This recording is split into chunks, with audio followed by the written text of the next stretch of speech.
औज़ुबिल्लाहि मिनश्शैतानिर्रजीम। बिस्मिल्लाहिर्रहमानिर्रहीम। अस्सलामु अलैकुम वरहमतुल्लाहि वबरकातुहू। शहनशीन पर तशरीफ़ फरमा हज़रत मौलाना मुफ्ती इस्माइल साहब, रुकन असम्बली मालेगांव महाराष्ट्र मजलिस इत्तेहादुल मुस्लिमीन, जनाब साबिर भाई साहब, सदर गुजरात मजलिस इत्तेहादुल मुस्लिमीन, हैदराबाद के रुकन असम्बली जनाब जाफ़र हुसैन मेराज साहब, साबिक़ा रुकन असम्बली महाराष्ट्र जनाब वारिस पठान साहब, मोअज़्ज़िज़ उलमाए किराम, मशाइख़ीन उज़्ज़ाम, मेरे अज़ीज़ दोस्तों और बुज़ुर्गों, मेरे ग़य्यूर नौजवान साथियों, मैं आप तमाम का दिल की गहराइयों से शुक्रिया अदा करता हूँ कि आप तमाम ने अपना कीमती वक्त निकाल कर आज के इस मजलिस इत्तेहादुल मुस्लिमीन के जलसे में शिरकत की। मैं आपका शुक्रिया अदा करता हूँ और अल्लाह से दुआ करता हूँ कि अल्लाह सुब्हाना व तआला आपके दिलों में जो अल्लाह ने अपने फ़ज़ल से मजलिस इत्तेहादुल मुस्लिमीन के लिए जो मोहब्बत पैदा की, ये मोहब्बत अल्लाह सुब्हाना व तआला इसको क़ायम और दायम रखे। और इंशाअल्लाह ताला आपका यहाँ पर हज़ारों की तादाद में जमा होना, मुझे यकीन है कि वडगाम की सरज़मीन पर एक नया सियासी इनक़लाब लिखा जाएगा इंशाअल्लाह। मेरे अज़ीज़ दोस्तों और बुज़ुर्गों, आपने अभी मुफ्ती इस्माइल साहब से बसीरत अफरोज़ खिताब सुना, फिर साबिर भाई साहब ने अपने एहसासात को आपके सामने रखा और फिर वारिस पठान साहब ने गुजराती में और उर्दू में अपने जज्बात को आपके सामने रखा। मैं आपके पास सिर्फ इस बात का पैगाम देने आया हूँ कि ये हमारा वतन जिसको हम भारत कहते हैं, इस वतन अज़ीज़ को हमने, हमारे बुज़ुर्गों ने, हमारे असलाफ़ ने अपने खून और पसीने से और अपनी क़ुरबानियों से इस मुल्क को आज़ाद करवाया। और इस मुल्क की आज़ादी में जहाँ पर हमारे बुज़ुर्गों ने अपना सब कुछ क़ुरबान किया, वहीं पर तारीख़ गवाह है कि हमारे बुज़ुर्गों ने माल्टा की जेलों में तकालीफ़ उठाई, अंग्रेज़ों के जुल्म का शिकार होना पड़ा, अपने घर बार को उनको छोड़ना पड़ा, तभी जाकर इस मुल्क को आज़ादी मिली। मेरे अज़ीज़ दोस्तों और बुज़ुर्गों, मुल्क आज़ाद होने के बाद संविधान बनाया गया और उस संविधान में इस बात की इजाज़त दी गई कि हमको ना सिर्फ इज़्ज़त दी जाएगी बल्कि हमको भारत के संविधान के तहत हमको अपने मज़हब पर, अपनी तहज़ीब पर चलने की मुकम्मल आज़ादी दी गई। आज जहाँ पर हम हमारे मुल्क की आज़ादी का अमृत उत्सव मना रहे हैं, मगर मेरे अज़ीज़ दोस्तों और बुज़ुर्गों, मुझे कहना पड़ेगा कि अमृत उत्सव तो मना रहे हैं, मगर ये कौन सा अमृत आप देश में बांट रहे हैं कि जहाँ पर आप और हमसे कहा जा रहा है कि हमारी बेटियाँ, हमारी माएँ, हमारे घर की हमारी बीवी, अगर वो अपने पसंद से हिजाब पहनना चाहती है तो हमसे कहा जा रहा है कि नहीं हिजाब नहीं पहन सकते। अगर वो हिजाब पहनकर पढ़ना चाहती हैं तो हमारी बेटियों से कहा जा रहा है कि अगर तुमको पढ़ना है तो तुम हिजाब उतार कर पढ़ो, और हिजाब को जिहाद से जोड़ दिया गया। आप बताइए मेरे अजीज दोस्तों और बुजुर्गों, हिजाब पहनना भारत के संविधान के तहत जो आर्टिकल है 29 के तहत हमको इजाजत है कि अपने कल्चर पर चलें। सुप्रीम कोर्ट का फैसला है कि कौन क्या खाता है, अपने घर में क्या पहनता है, वो उसका बुनियादी हक है, फंडामेंटल राइट है, मगर उस पर सवाल उठा रहे हैं। फिर बात हिजाब पर ख़त्म नहीं हुई, अब आ गई बात हलाल गोश्त पर भी बात आ गई कि नहीं हलाल गोश्त नहीं खा सकते, बल्कि हलाल गोश्त से कह रहे हैं कि उस पर पाबंदी लगा दो। फिर वहाँ पर इक्तफा नहीं किया तो बात अब बढ़कर आ गई कि अगर मुसलमान अपनी काबिलियत और अपनी मेरिट के ऊपर नौकरी हासिल करता है तो उसका नाम दे दिए जॉब जिहाद का नाम दे दिए। अगर हम अपने पैसों से ज़मीन खरीद के घर बनाते हैं तो कहा जाता है ये लैंड जिहाद है।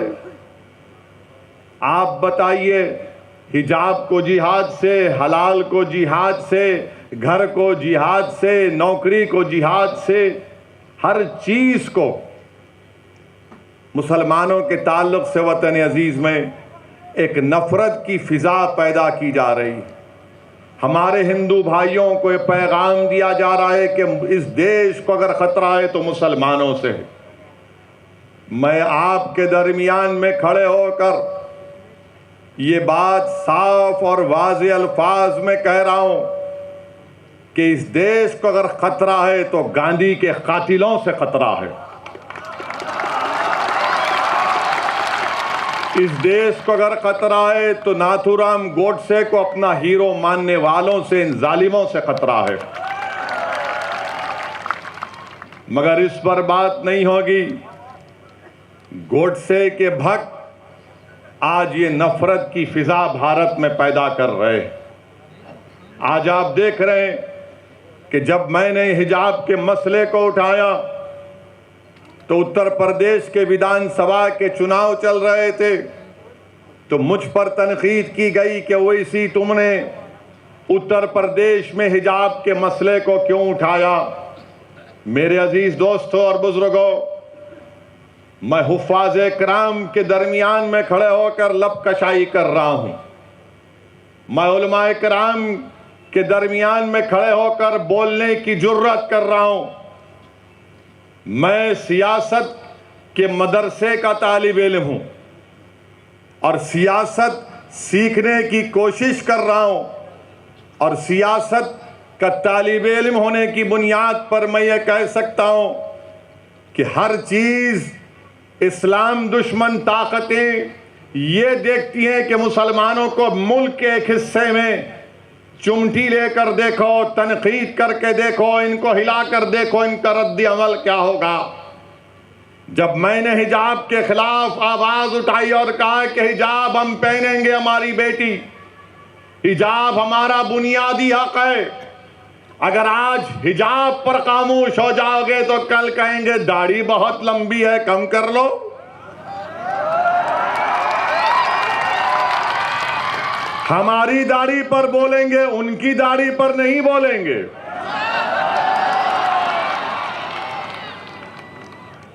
कल कहेंगे कि नहीं टोपी बड़ी ठीक नहीं है, टोपी उतार लो।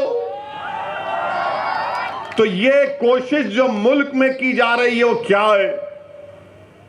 तनकीद करने वालों करो मुझ पर तनकीद, मगर हिजाब को क्यों टारगेट किया जा रहा है? क्योंकि मुसलमानों का कल्चर उनसे छीन लिया जाए, मुसलमानों की तहजीब को उनसे छीन लिया जाए। जब मुसलमानों को उनकी तहजीब और तमद्दुन से दूर कर दिया जाएगा तो मुसलमान क्या रहेगा? एक जिंदा लाश रहेगा। इसीलिए मैं आपसे कह रहा हूं कि आपको अपनी एक सियासी ताकत और अपनी आवाज को बनाना है। मैं आपको खुलकर कह रहा हूं, याद रखो मेरी इस बात को आप, कि हम हुकूमत को नहीं बदल सकते, मगर हम अपने वोट से हमारे दलित भाइयों को और हमारे सेकुलर रखने वाले हिंदू भाइयों को साथ लेकर अपनी पार्टी के नुमाइंदों को कामयाब करके गुजरात की विधानसभा भिजा सकते हैं, ताकि वो गुजरात की विधानसभा में खड़े होकर आपके इंसाफ का मुतालबा कर सकें, आपकी आवाज बन सके, आपके तालीम के मसलों को उठा सके, आपकी जिंदगी और मौत और हयात के फैसले जहां पर हो रहे वहां पर आपकी आवाज को रख सकें। इसीलिए मैं आपसे अर्ज कर रहा हूं कि सियासी ताकत को पैदा करिए, सियासी नुमाइंदों को कामयाब करिए। तनकीद करने वाले तनकीद करते रहेंगे, मगर मैं दलाइल के साथ अपनी बात को हमेशा रखता आया हूं और आज भी रखने की कोशिश करूंगा। मेरे अजीज दोस्तों और बुजुर्गों, आज आप देख रहे हैं कि ज्ञानवापी मस्जिद का मसला उठा दिया गया। जब मैंने उस पर कहना शुरू किया तो फिर से उंगलियां उठाना शुरू कर दिए, तनकीद करना शुरू कर दिए कि आखिर तुम क्यों बोल रहे हो।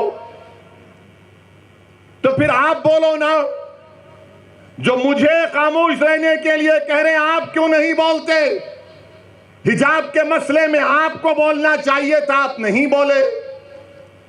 हलाल गोश्त का मसला आया, आपको बोलना था, आप नहीं बोले। नौकरियां मिल रही है नौजवान मुसलमान को तो कहा गया जॉब जिहाद, आपको बोलना चाहिए था, आप नहीं बोले। अब मस्जिद का मसला आया तो हम जब दलाइल के साथ मस्जिद की बात करते हैं तो कहते हैं तुम क्यों बोल रहे हो। अरे याद रखो, मैं बोलूंगा, मैं इसलिए बोलता हूं, मैं इसलिए बोलता हूं क्योंकि मैं जिंदा हूं, मुर्दा नहीं हूं। मैं इसलिए बोलता हूं कि मेरे ज़मीर को मैंने अभी बेचा नहीं है, ना कभी बेचूंगा इंशाअल्लाह ताला। मैं इसलिए बोलता हूं कि मैं सिर्फ अल्लाह से डरता हूं, किसी मोदी से, योगी से नहीं डरता हूं। मैं इसीलिए बोलता हूं क्योंकि भारत का संविधान जिसको बाबा साहिब अंबेडकर ने बनाया, मुझे फ्रीडम ऑफ एक्सप्रेशन की इजाजत है और मैं खुलकर अपनी बात को रखना चाहता हूं। हां, तुमको अगर मेरी बात पसंद नहीं आती है तो अपने कान में उंगलियां रख लो, मगर तुम मेरी जबान को बंद नहीं कर सकोगे। तो याद रखिए, अगर आज आप ये सोच कर आए कि हम इसका भाषण सुनेंगे, तो मैं आपसे अपील कर रहा हूं कि मैं कोई खव्वाल नहीं हूं, कोई गाने वाला नहीं हूं कि आप मेरी आवाज को सुनकर वाह वाह हासिल करने में नहीं आया हूं। मैं इसलिए आया हूं और आता रहूंगा वडगाम को कि आप इस सरजमीन पर अपने एक सियासी लीडर को पैदा करिए, अपनी क़ियादत को मजबूत करिए गुजरात में। मेरे अजीज दोस्तों और बुजुर्गों, मस्जिद का मसला आया, मस्जिद तो मेरी है ना, मस्जिद तो मेरी है। और ज्ञानवापी मस्जिद के बारे में टीवी चैनल पर बहुत शाम में 6 बजे, रात में 9 बजे बैठकर ये बहुत दर्स देते हैं, ये हमको सिखाते हैं मस्जिद क्या है क्या नहीं है। मकसद क्या है कि बीजेपी को और तमाम इन पार्टियों को ये लोग बचाने का काम करते हैं। ज्ञानवापी मस्जिद क्या है? 1991 में हाई कोर्ट ने स्टे दे दिया, तो आप अक्टूबर 2021 में जाते हैं, वही मुतालबा करते हैं। लोअर कोर्ट फैसला देता, मैंने कहा उस फैसले की मैं मुखालिफत करता हूं, तो ये लोग डराते हैं मुझको। आप कैसे कोर्ट के खिलाफ बोल सकते हैं? बोल सकते हैं कोर्ट के खिलाफ, इज्जत से इख्तलाफ कर सकते हैं। भारत है, कोई नॉर्थ कोरिया का सरबरा यहां का प्रधानमंत्री नहीं है। हम बोले, टीवी चैनल वाले आकर हमसे पूछे, तुमने कहा कि 91 में पार्लियामेंट ने कानून बनाया जिसमें कहा गया कि 15 अगस्त 47 को जो मस्जिद और मंदिर थी वो वही मौक़िफ़ उसका रहेगा।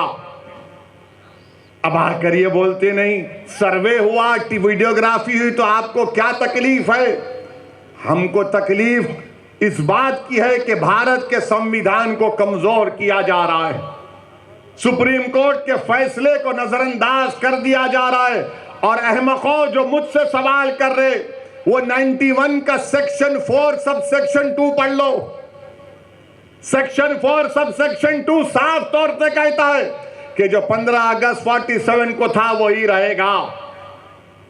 मगर मेरे अजीज दोस्तों और बुजुर्गों, याद रखिए मेरी इस बात को, जब मैं 21 साल का था तो बाबरी मस्जिद को मुझसे छीन लिया गया। अब हम वही 19-20 साल के बच्चों की आंखों के सामने दोबारा मस्जिद को नहीं खोएंगे इंशाअल्लाह ताला। क्या आप तमाम लोग अहद लेते हैं कि हम कोई मस्जिद को नहीं खोएंगे? क्या आप अहद लेते हैं कि अब हम कोई मस्जिद को नहीं खोएंगे? तो अगर अहद लेते हैं तो हाथ उठा कर कहिए, नारे तकबीर, नारे तकबीर। इनको पैगाम मिलना चाहिए, मस्जिद को अब हम नहीं खोएंगे। तुम्हारे दिल फरेब और हथकंडों से हम जान चुके तुम्हारे हथकंडों को। और अल्लाह के रसूल सल्लल्लाहु अलैहि वसल्लम का हदीस शरीफ है कि मोमिन वो है जो 2 बार एक सुराख से नहीं डसा जाता। अब हम दोबारा नहीं इनको डसने देंगे। मस्जिद है और रहेगी इंशाअल्लाह ताला सुबह क़यामत तक। ज्ञानवापी मस्जिद मस्जिद थी और जब तक अल्लाह दुनिया को कायम रखेगा मस्जिद रहेगी इंशाअल्लाह ताला। और हमारा काम यह है कि हम अपने मस्जिदों को आबाद रखें। हमारी भी जिम्मेदारी है कि रमजान हो गया तो मस्जिद के दरो दीवार तरसती हैं कि कहां गए वो लोग जो रमजान के 30 दिन अल्लाह के घर में आकर सर्वसजूद हो रहे थे। तो याद रखो, मस्जिदों की हिफाजत पहले हमको अपनी महल्लों की मस्जिदों को आबाद रख के रखना।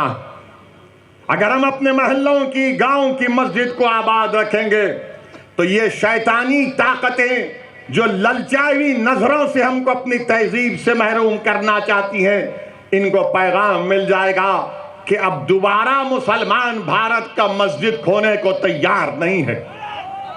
मेरे अजीज दोस्तों और बुजुर्गों, मगर ज्ञानवापी का मसला आया, हिजाब का मसला आया, तो क्या कांग्रेस पार्टी ने कुछ कहा? कोई कांग्रेस के लीडर ने कहा? नहीं बोलेंगे। क्या समाजवादी के या आप पार्टी के किसी कायद ने कहा? नहीं बोलेंगे। क्यों नहीं बोलेंगे? क्योंकि इनको मालूम कि मुसलमान तो डराओ, इसको डराओ और डरा कर वोट हासिल कर लो।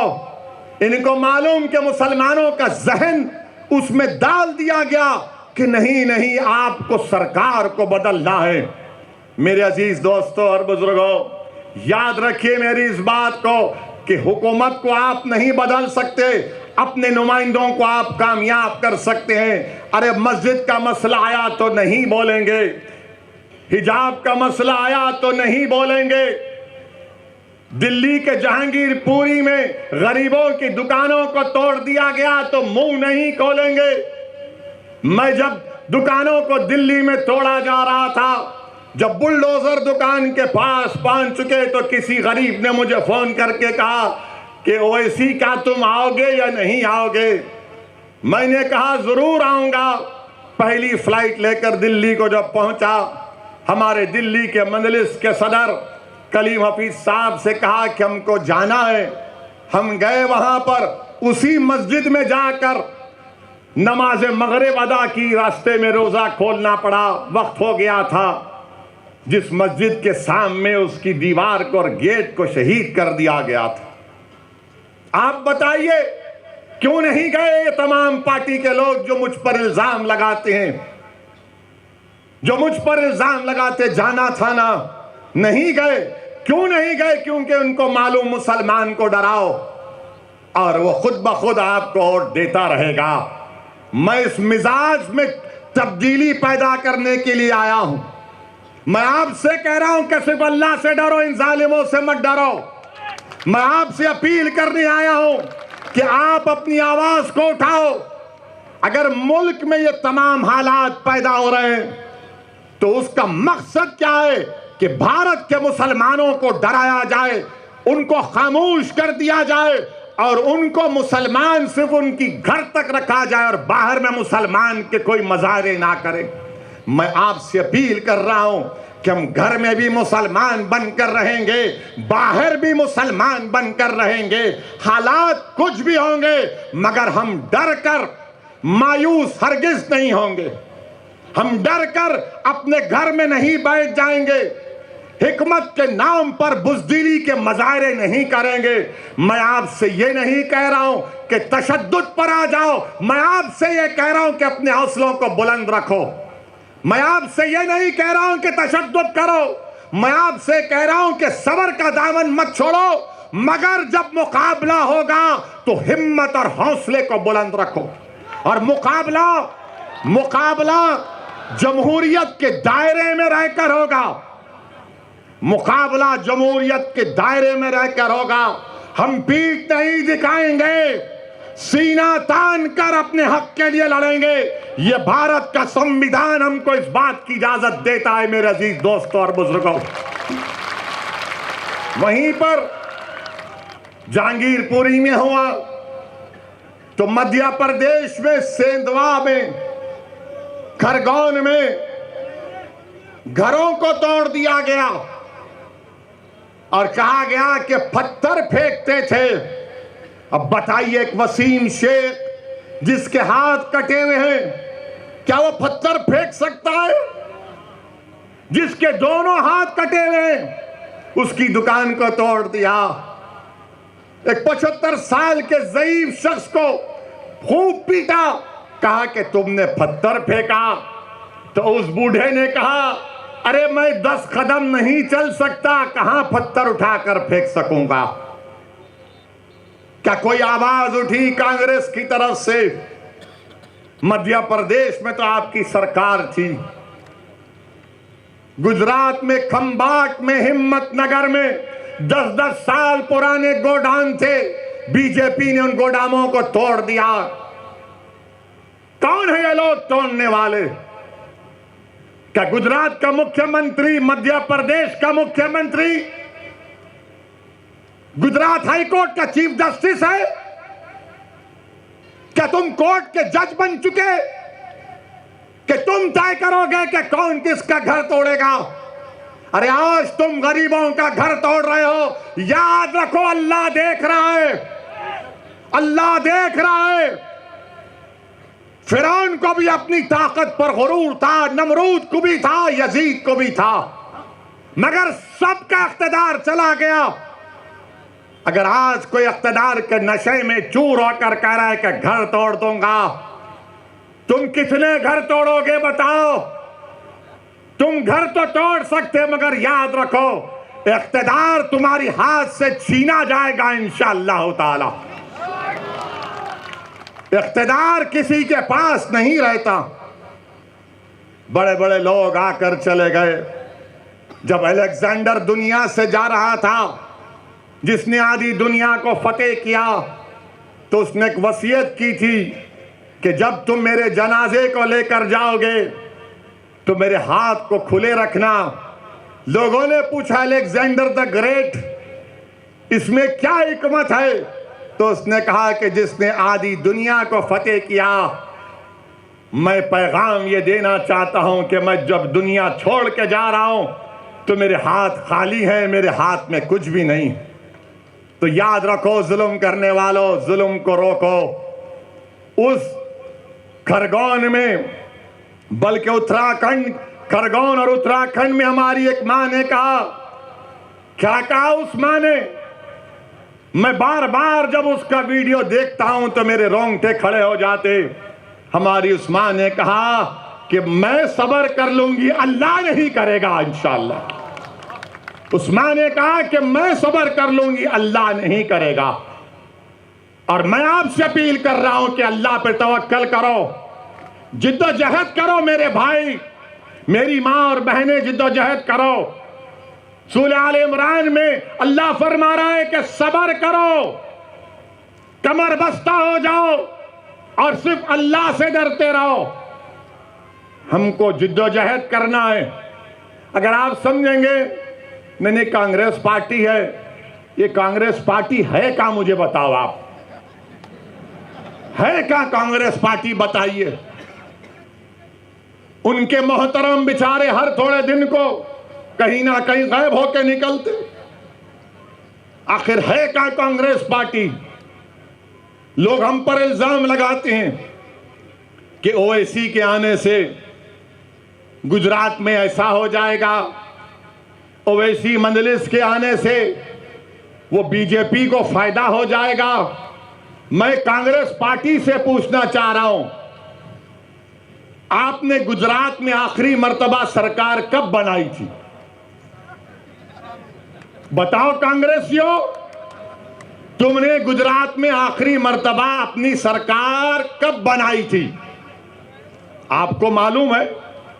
कितने साल हो गए? कितने साल हो गए?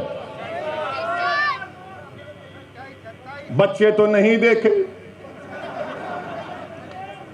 और नहीं देखेंगे इंशाअल्लाह। आप जो बुजुर्ग देखे वो देख चुके, वो भी नहीं देखेंगे।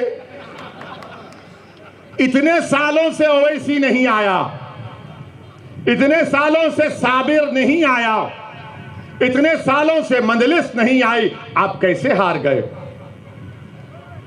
कैसे हार गए? क्या मेरे अजिन्नात आकर आपको बोले कि बीजेपी को वोट डालो? क्या मुफ्ती इस्माइल के मौकिल आकर आपको बोले? फिर कैसे आ रहे आप? इसका कोई जवाब नहीं है इनके पास। मगर अब जब आ रहे हैं तो कह रहे हैं देखो हमारे खाली 3 एमएलए हैं, तुम क्यों आए? आप भीख मांग रहे क्या मेरे से? 3 आपके एमएलए हैं, अगर मंजलिस उसको 12 कर देगी तो आपका ही फायदा है ना इंशाअल्लाह ताला मंजलिस के। हम 3 नहीं चाह रहे, हम बढ़कर चाह रहे हैं, हम अपना हिस्सा चाह रहे हैं। अगर हमारे गुजरात के पटेल भाई मुसलमानों की उनकी आबादी 1 है और उनके 47 एमएलए जीत सकते हैं और हमारे 3 क्यों जीत रहे हैं? बताओ कौन डील कर रहा है? कौन डील कर रहा है? मेरे अजीज दोस्तों और बुजुर्गों, और फिर कांग्रेस के 12 एमएलए बीजेपी में भाग गए। मेरे से पूछ कर गए थे क्या? 12 भाग गए। क्या मैंने उनको बिठाकर हैदराबाद की बिरयानी खिलाई?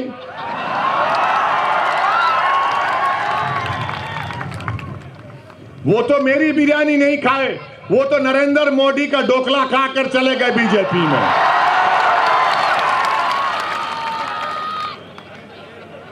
अब कांग्रेस पार्टी कुछ नहीं बोलेगी इस पर। नहीं, आप क्यों आ रहे? राहुल गांधी अमेठी में हार गए, मैं नहीं था। कैसे हार गए राहुल गांधी बताओ? फिर आप केरल को जाते हैं, केरला को, वहां पर जीतते। क्यों जीतते? क्योंकि 35% मुसलमान है।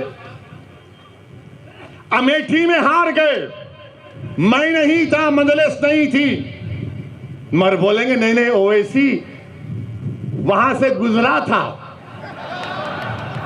मैं तो गया भी नहीं। आपके 12-13 एमएलए गुजरात से चले गए। क्या यह बात सच नहीं है कि वडगाम के कांग्रेस के जो साबिका एमएलए थे मनी भाई चले गए, टाटा कर गए? क्या आपके खाने की दुकान पर मनी भाई खाकर गए थे क्या? कि भाई यहां पर अच्छा खाना मिलता है, मैं खा के जाऊंगा। मनी भाई चले गए। अच्छा, फिर एक और इनका एमएलए गया जिसका नाम है अश्विन कोटवाल। उसने पेपर में बयान दिया, मैं पढ़ा, जिसमें अश्विन कोतवाल ने कहा कि मैं कांग्रेस से जीतता जरूर था, मगर मैं, अश्विन बोल रहा है कि मेरे दिल में नरेंद्र मोदी की मोहब्बत थी। क्या मोहब्बत है कांग्रेसियों की, जबान पे मुसलमान और दिल में मोदी की मोहब्बत है, और आकर हमसे कह रहे हैं कि आप इलेक्शन क्यों लड़ रहे हैं।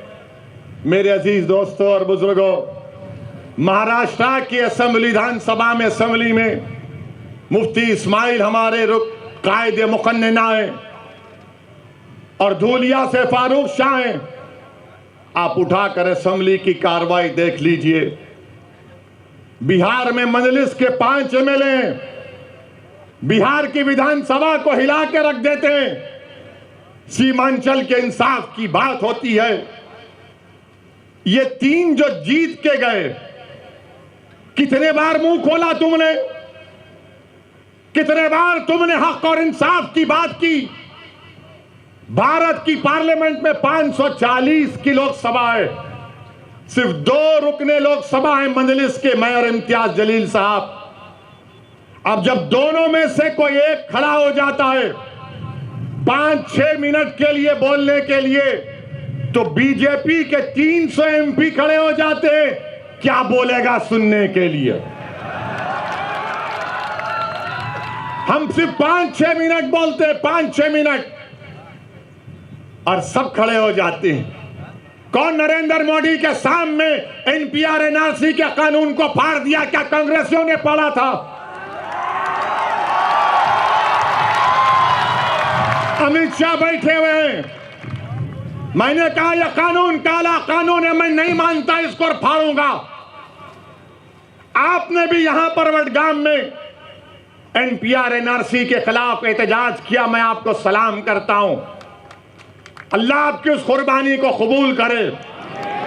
250 लोग जेल को गए। दिल पर हाथ रखकर बोलो, क्या कांग्रेस ने कहा कि तुमको छोड़ना चाहिए जेल से? दिल पर हाथ रखकर कहो कि जब 250 लोग एनपीआर एनआरसी में वडगाम के उसमें जेल में गए तो क्या कांग्रेसी बोले? कब बोली कांग्रेस? जब पट्टीदारों के लोग जेल में थे तो कांग्रेस ने कहा छोड़ो और केस को वापस लो, मगर जब वडगाम का मुसलमान जेल में था तो तुमको पट्टीदार की जबान और उनसे मोहब्बत और हमारे से मोहब्बत नहीं। ये फर्क है, याद रखो आप। यकीनन बीजेपी को हराना है। कौन कह रहा है नहीं हराना है? हम ही तो लड़ रहे हैं बीजेपी के खिलाफ। पार्लियामेंट में हर चीज में मजलिस मुखालिफत करती है। ट्रिपल तलाक का कानून आया तो मजलिस ने मुखालिफत की। एनपीआर एनआरसी का कानून आया, मजलिस ने कानून की कॉपी को फाड़ा। यूएपीए का कानून आया, हमने मुखालिफत की, कांग्रेस ने तायीद की। क्या कांग्रेस ने अमित शाह के लाए हुए तरमीमी बिल की तायीद नहीं की? तायीद की। और आज आप हम पर उंगलियां उठाते हैं। मेरे अजीज दोस्तों और बुजुर्गों, मेरी जिंदगी का एक ही मकसद है कि मेरी जमात का पैगाम यही है कि आपके सियासी नुमाइंदे कामयाब होकर जिला परिषद हो, असेंबली हो, पार्लियामेंट हो, जाना चाहिए। आपकी आवाज सुननी चाहिए। अगर आप नहीं आवाज उठाएंगे और सिर्फ कहेंगे कि हम सिर्फ आंसू बहा देंगे, डर कर, याद रखिए आप जमहूरियत में हैं, लोकतंत्र में हैं। आपको अपना हक मिलना चाहिए। और हक कैसे मिलेगा? जब आप अपने वोट से अपनी पार्टी के नुमाइंदों को कामयाब करेंगे। मेरे अजीज दोस्तों और बुजुर्गों, यही मजलिस इत्तेहादुल मुस्लिमीन का पैगाम है। अब मुझे किसी ने पूछा कि ये ज्ञानवापी के नीचे क्या देखना चाह रहे, ताजमहल के नीचे क्या देखना चाह रहे, कुतुब मीनार के नीचे क्या देखना चाह रहे? तो सोशल मीडिया पर मैंने ये पढ़ा मेरे को नहीं मालूम, वल्लाहु आलम। किसी ने कहा, सोशल मीडिया पर लिखा कि वो ताजमहल देखने गया था, आगरा के ताजमहल के जो क्यूरेटर जिम्मेदार थे उनके साथ, उनका रिश्तेदार था। तो उस लड़के ने कहा, लिखता है कि मैं ताजमहल के नीचे जाना चाह रहा था, तहखाने में। तो उसको डायरेक्टर ने कहा कि देखो सेल फोन की इजाजत नहीं है, सेल फोन रख दिए। फिर जब नीचे गए तो फिर चेक किया गया कि क्या सेल फोन है, नहीं था। फिर जब दरवाजा खोलने की बात आई तो कहा दरवाजा नहीं खोलेंगे, उस पे गवर्नमेंट ऑफ इंडिया का मोहर है। उनसे कहा गया कान लगाकर सुन लो। तो उस लड़के ने ताजमहल के तहखाने में जो कमरा है उसमें कान लगाकर सुना, और वो खुद सोशल मीडिया पे लिख रहा है कि उसने बड़ी खूबसूरत इंसान की आवाजें सुनी, उसने बड़ी खूबसूरत इंसान की आवाजें सुनी। और वो क्या कह रहे थे ताजमहल से कि चौकीदार को बोलो नौकरियां नहीं है नौजवानों के पास, चौकीदार को बोलो कि पेट्रोल को कीमतों को कम करें। आवाज, सुरीली आवाज आ रही थी कि चौकीदार से बोलो कि महंगाई बहुत बढ़ गई, कम करो। और फिर बाद में आवाज आई कि चौकीदार चोर भी है। ये मैं नहीं, वो तो लिखा है, मुझ पर केस नहीं बुक कर सकते आप, सोशल मीडिया में आया है। ताजमहल के तहखाने में क्या है? अमा यार, हमारे घर में चिराग नहीं जल रहा है गरीबों के, तुमको ताजमहल के तहखाने की फिक्र है, कुतुब मीनार की फिक्र है, तुमको हर चीज की फिक्र है, मगर भारत के गरीबों की फिक्र नहीं। देश के प्रधानमंत्री को अय्यूब पटेल की बेटी की तकलीफ को देखकर देश के प्रधानमंत्री भावुक हो जाते हैं, मगर खंबाट और हिम्मत नगर में उन गरीबों को जो धूप में आज अपनी जिंदगी गुजार रहे हैं, जिनके घरों को तोड़ दिया गया, देश के प्रधानमंत्री, क्या आपके आंख में आंसू नहीं आएंगे? क्या आपके आंख में आंसू सिर्फ टीवी कैमरा को देखकर आएंगे? मेरे अजीज दोस्तों और बुजुर्गों, ये भारत की हकीकत है। कब तक है परमिशन? हाँ ठीक है, ठीक है, कोई बात नहीं है। हाँ नहीं नहीं, 10 बजे खत्म करेंगे, क्योंकि अभी थोड़ा बाकी रखेंगे ना। मैं फिर आऊं ना, मत आऊं, फिर आना पड़ेगा ना मुझे। आप तमाम लोग हमारा साथ देंगे ना? आप तमाम लोग वडगाम से मजलिस को कामयाब करेंगे इंशाअल्लाह? जरा हाथ उठाकर बोल दीजिए। मेरे अजीज दोस्तों और बुजुर्गों, मैं आपसे सिर्फ इतना ही कह रहा हूं कि अपनी सियासी आवाज को बनाइए। मेरी जिंदगी का, आपकी जिंदगी का कोई भरोसा नहीं है। जब हम उत्तर प्रदेश में थे तो 6 गोलियां चलाई गई, अल्लाह का करम था बच गए। तो ये जालिम बोले नहीं, नीचे क्यों चलाए? तो मेरे प्यारे, कभी तुम अपने घर में खुद अपनी बीवी को बोलो कि बेगम मैं गाड़ी में बैठता हूं, जरा मेरे पैर के करीब मार के दिखाओ। एक पटाखा इनको फुटता है तो रात भर नींद नहीं आती। तो बहरहाल अजीज दोस्तों और बुजुर्गों, आपका तहे दिल से शुक्रिया कि आप तशरीफ लाए। मैं आपको सलाम करता हूं और आपसे वादा कर रहा हूं कि वडगाम को फिर से आऊंगा और आपके किसी एक दुकान में बैठकर खाना भी खाऊंगा। अस्सलाम वालेकुम रहमतुल्लाहि व बरकातहू।